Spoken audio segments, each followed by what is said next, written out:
আসসালামু আলাইকুম, কেমন আছেন সবাই?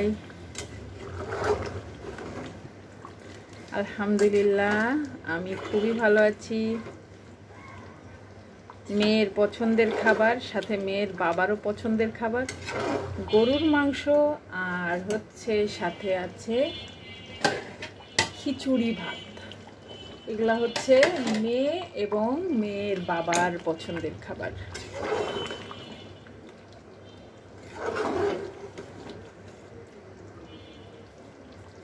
রান্না করে ফেলেছি। গরুর মাংসটা খুবই মজা হয়েছে। এখন শুধু খাওয়ার পালা।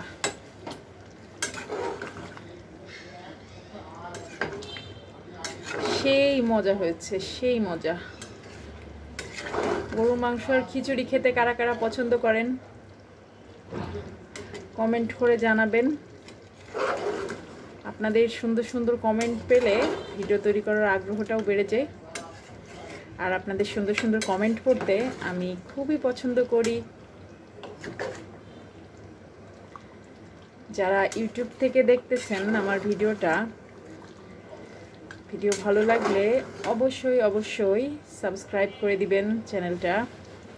আর যারা অলরেডি সাবস্ক্রাইব করেছেন এবং রেগুলার আমার ভিডিও দেখেন তাদেরকে অনেক অনেক ধন্যবাদ জানাচ্ছি। আর যারা ফেসবুক পেজ থেকে দেখছেন তারা অবশ্যই পেজটাকে ফলো করে দিবেন, এতে করে আমি যে কোনো ভিডিও দিলে তার নোটিফিকেশন আপনার কাছে পৌঁছে যাবে আর সহজে আপনি আমার নতুন ভিডিওটা দেখে নিতে পারবেন। আর এখন তো কোরবানির পরে সবার বাসায় গরুর মাংসটা মনে হয় একটু বেশিই খাওয়া হচ্ছে। আমার বাসায়ও তার ব্যতিক্রম না। গরুর মাংসটা আসলেই বেশি খাওয়া হচ্ছে কোরবানির ঈদের পর থেকে। আর বাচ্চারা তো মাংস খেতে বেশি পছন্দ করে, যার কারণে একটু বেশি রান্না করা হচ্ছে।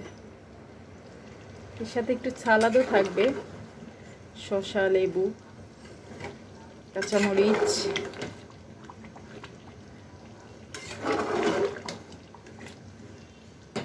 গরুর মাংসটা যত বেশি রান্না করা যায় তত বেশি মজা হয়, তাই না? আমার কাছে তো তাই মনে হয়। আর সবচেয়ে বেশি ভালো লাগে অনেক দিন ধরে যখন রান্না করতে করতে মাংসটা ভাজা ভাজা হয়ে যায়, তখন বেশি ভালো লাগে। আর এটা তো আমি মাত্রই রান্না করলাম খিচুড়ি দিয়ে খাওয়ার জন্য।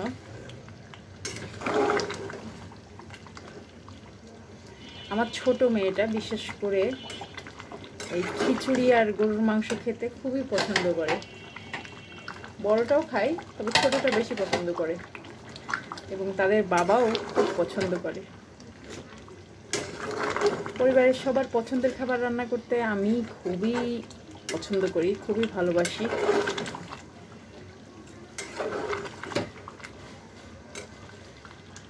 তো ভিডিওটা কেমন লাগলো অবশ্যই কমেন্ট করে জানাবেন। আল্লাহ হাফিজ।